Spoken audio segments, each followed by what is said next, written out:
Hi, it's Nick and I'm back at the allotment. Just like to point out on my last video, I did get some information wrong about the wine cap mushroom. It's basically not mycorrhizal, it's just saprotrophic, which means it doesn't create a symbiotic relationship with the plant roots, but it does break down the cellulose and the lignin in the wood chips a lot quicker. So I got that bit a bit wrong, so I'd just like to clear that up. And thanks to Scott for pointing that out to me in the messages, comments in the last video. So today I've got my Aguilan nets, and what I'm doing at the moment is I'm just going to put them around the garlic. So the Enviromesh net what I've got is a standard one, that's 2.1 meters by 4.5, and my bed here is 1.2 meters wide, 3 meters long. So if I put the stakes in at 45 centimeters high and drape the net over them, hopefully it should just cover it up quite nicely. I'll have a little bit of excess down at the end here, but that's okay. Don't want to trim it down or anything in case I need it for anything else later on. So I'm just going to crack on with that, and hopefully it all goes according to plan.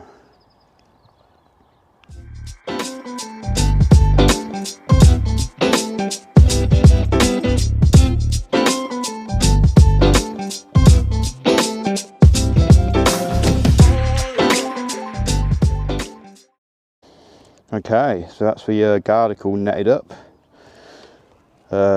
Net a little bit slack just there, so I might just have to put another little support in at some point, but I think that's going to be okay for the time being. I've put canes along the bottom here, and that's just to help hold it down all the way down so that the leaf miner can't get through, and it's a smaller than 2mm in the mesh, so hopefully it should do the job. So that's the garlic pretty much sorted out, and now I've got to move the leeks out over here and move them into the other bed next to it. And yeah, I found my windmill. Whee! So it's been so wet lately that it's going to be really claggy soil, I imagine, and yeah, it's not going to be too bad getting the leeks out, hopefully. But what I'll be doing is just dibbing fresh holes and just dropping them into the holes in the next bed. So hopefully it shouldn't take too long, and yeah, like I say, hopefully it won't be too claggy. So let's have a little look anyway, get some of these wood chips away and just try and tease it out.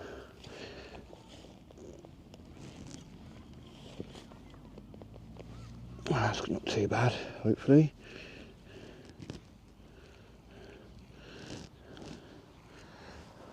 Found my first worm already. Oh, another one in that. That's a good sign, nice healthy soil. Right, so rather than trying to get most of the soil off that, I think what I'll do is I'll just dib a big hole just to get that whole root ball in, rather than messing around with it too much. So that's the first one done. It shouldn't take me too long to do the others.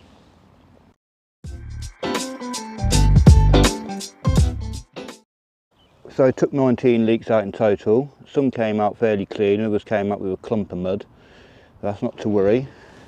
What I'll be doing is I'll be dibbing holes along in this middle section here and popping them in there. And I just noticed a rogue onion over there. And I did know that one got pulled out around this area, and I popped it in there because that's where I thought it came from. But it looks like it's come from here. So what I'll do is I'll just take that out and move it over in a sec before planting the leeks, so I don't tread on it.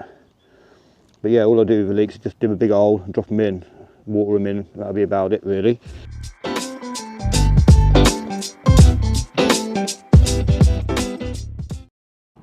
Okie dokie, so that's the leeks transplanted over for now anyway, and yeah, hopefully they'll do alright. There's no sign of Allium leaf miner on them, so hopefully I haven't infected all the other onions in there.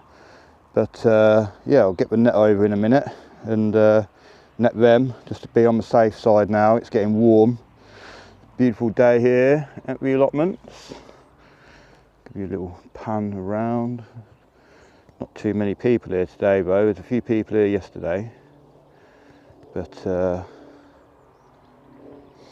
yeah, time to get the net on these anyway.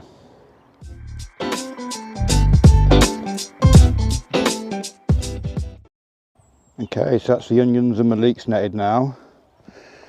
And yeah, just use canes and bricks really to fasten it down at the bottom. I didn't want to stake it too much with the pegs, make holes in it. But hopefully that'll be sufficient for now. When I need to get my other onions in, I'll remove this net and replace it with a bigger one.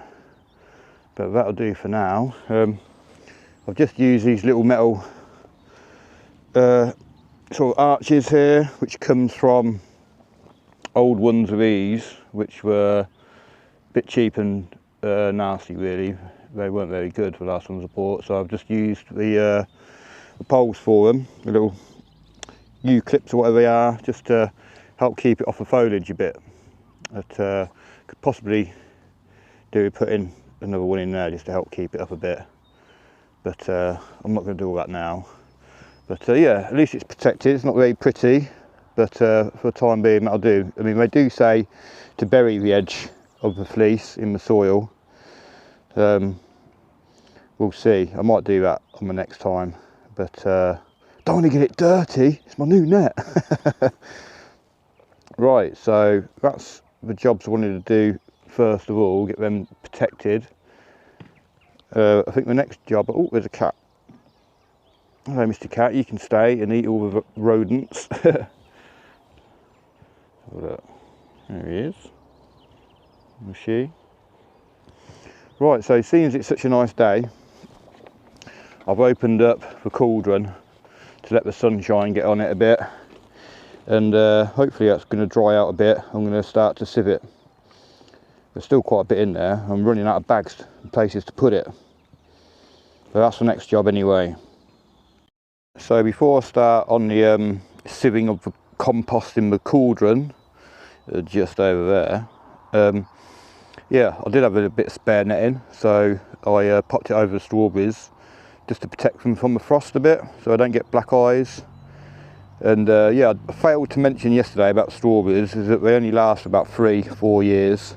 So you really want to be placing a third of your strawberries each year with new runners, just so that by the end of the 3 years you've always got, you know, new ones coming on, ones which are maturing and ones which are mature. And that just makes sure that you get a decent yield from all your strawberries. So most of these are old in here, so I didn't really have much younger runners coming on. So yeah, like I say, I'll be filling out the big old ones in the summer if they don't produce that well. So I'm going to start sieving the compost now. It looks like it's dried out a bit, and normally start off around the edges, that's the most driest. And got a few bags here to start popping it into. Don't know if I'm going to have enough. I used up all my plastic bags for the leaf mould. Yeah, and if you do get compost bags, just cut it open at the top rather than slicing it all over and just wasting it, because yeah, they're a good resource really. Pointless having some plastic what you just use once. Might as well use it again and again and again if you can. And just quickly show you my little Hover Air X1, which is my little drone what I get the footage with. Pretty nifty little bit of kit, only 125 grams, and it's AI driven. You can use a smartphone, which I haven't got, to use it as a manual controller and microphone, but that's what I'll be getting soon. Anyway, back to the potato cauldron, and yeah, I'll be starting to sieve it now.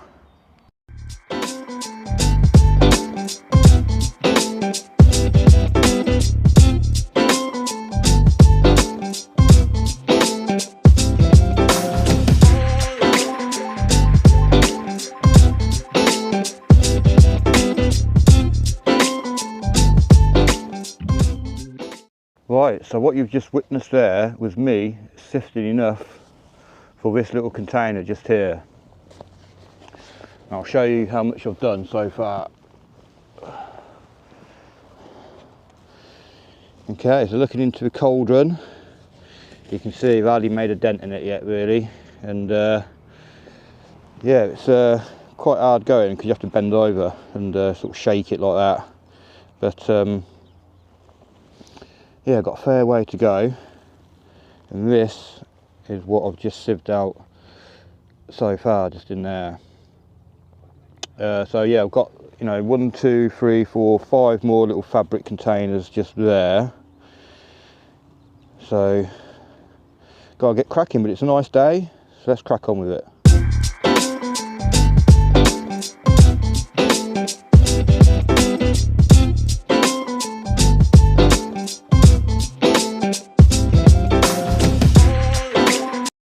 So I've sifted 2 25 litre bags, you know, roughly what I could be bothered to do today anyway.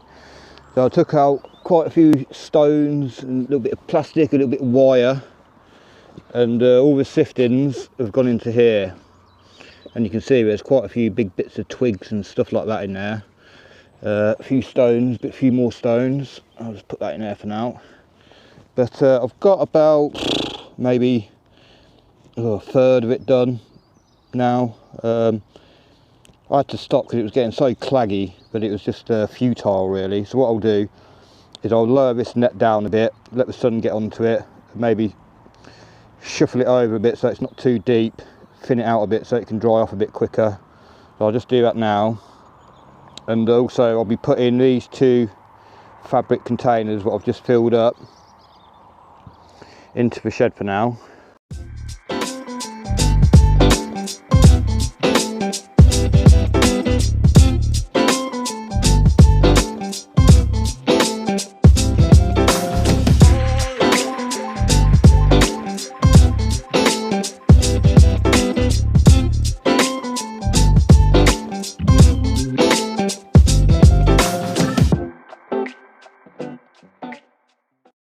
Just so that they don't get damp. And then once I've taken it all out, I'll be amending each container with the same amount of nutrients and amendments and stuff, just to make sure that when I do put it back in here, it has an even distribution throughout. So that's it. I've sieved enough compost for today, what I can be bothered to do. It's got a bit claggy in that, like I said. So I'll just turn around and I'll give you a little look around at what I've done today. So down here, yeah, I've decided to cover it up because it looks like it might rain overnight. I'd rather not risk leaving it open, so I put like a little container on it, which hopefully will catch the rain. And now I've got the black membrane around it, over it a bit more. Hopefully the rain will wash off. But yeah, fingers crossed we won't get much more rain. So yeah, I managed to net the strawberries. I've managed to net the alliums. Well, the leeks and the onions in here for now. And hopefully it won't get blown away or anything. I think I've weighted it down enough. So that's looking pretty good, I'm happy with that. Garlic bed here. That's all nicely netted over as well now. May just have to prop it up on another post there. Get Julia to drink some more gin and tonics. Better just tidy up my sticks, what I've left down here. Just have a quick look around the plot. Oh, peonies coming up in there now. And these bulbs, which look a bit like gladioli, but they're not. I'm not sure what they are, to be honest. But yeah, garlic, hopefully now fully protected. Put canes all the way around the edges just to weigh it down. So hopefully none of the flies can get under there. Hopefully that's done enough for it to protect them. So that's it for this week. Thank you very much for joining me, and no doubt I'll do a video midweek or something, depending on how busy I am. But one thing I've got to do actually as well before I forget is move that cage off the path. Yeah, do that now. Okay, so that's got the other cage moved there. And whilst I was sieving, a very kind allotment owner came over to me and said, would you like a blue container? And I was like, oh yes please. I think I've been watching too much Terry King. So yeah, it's got a decent container there with a lid. Just need to chop the top off a bit, and give it a wash out, ready to go. It's just had silicone in it, so nothing corrosive or anything, or chemical poison or anything. We'll just have to double check though. But what I'll be doing is I'll be using it for the shed as well over here. When I get the shed sorted out, I'll put some guttering on it, and that'll be a handy little source of water to collect, so I ain't got to keep traipsing over to the water container, which is only just over there where that red watering can is.